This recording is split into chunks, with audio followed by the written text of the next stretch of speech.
The Lord visited Sarah as he had said, and the Lord did to Sarah as he had spoken. Sarah conceived, and bore Abraham a son in his old age, at the set time of which God had spoken to him. Abraham called his son who was born to him, whom Sarah bare to him, Isaac. Abraham circumcised his son Isaac when he was 8 days old, as God had commanded him. Abraham was 100 years old when his son Isaac was born to him. Sarah said, God has made me laugh. Everyone who hears will laugh with me. She said, Who would have said to Abraham that Sarah would nurse children? For I have borne him a son in his old age. The child grew and was weaned. Abraham made a great feast on the day that Isaac was weaned. Sarah saw the son of Hagar the Egyptian, whom she had borne to Abraham, mocking. Therefore she said to Abraham, Cast out this handmaid and her son, for the son of this handmaid will not be heir with my son, even with Isaac. The thing was very grievous in Abraham's sight on account of his son. God said to Abraham, Don't let it be grievous in your sight because of the boy, and because of your handmaid. In all that Sarah says to you, listen to her voice, for from Isaac will your seed be called.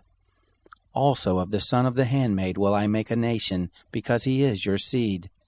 Abraham rose up early in the morning, and took bread and a bottle of water, and gave it to Hagar, putting it on her shoulder, and gave her the child, and sent her away. She departed and wandered in the wilderness of Beersheba. The water in the bottle was spent, and she cast the child under one of the shrubs.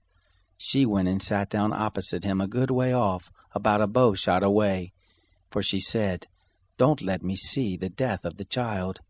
She sat over against him and lifted up her voice and wept. God heard the voice of the boy. The angel of God called to Hagar out of the sky and said to her, What ails you, Hagar? Don't be afraid, for God has heard the voice of the boy where he is. Get up, lift up the boy, and hold him in your hand, for I will make him a great nation. God opened her eyes, and she saw a well of water. She went, filled the bottle with water, and gave the boy drink.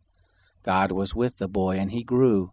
He lived in the wilderness, and became, as he grew up, an archer. He lived in the wilderness of Paran. His mother took a wife for him out of the land of Egypt.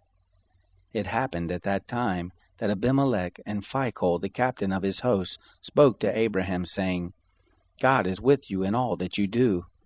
Now therefore swear to me here by God that you will not deal falsely with me, nor with my son, nor with my son's son. But according to the kindness that I have done to you, you shall do to me, and to the land in which you have lived as a foreigner. Abraham said, I will swear. Abraham complained to Abimelech because of a water well which Abimelech's servants had violently taken away. Abimelech said, I don't know who has done this thing, neither did you tell me, neither did I hear of it until today. Abraham took sheep and oxen and gave them to Abimelech. Those two made a covenant.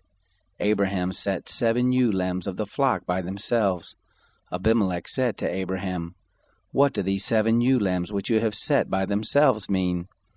He said, You shall take these 7 ewe lambs from my hand, that it may be a witness to me that I have dug this well. Therefore he called that place Beersheba, because they both swore there. So they made a covenant at Beersheba. Abimelech rose up with Phicol, the captain of his host, and they returned into the land of the Philistines. Abraham planted a tamarisk tree in Beersheba, and called there on the name of the Lord, the everlasting God. Abraham lived as a foreigner in the land of the Philistines many days.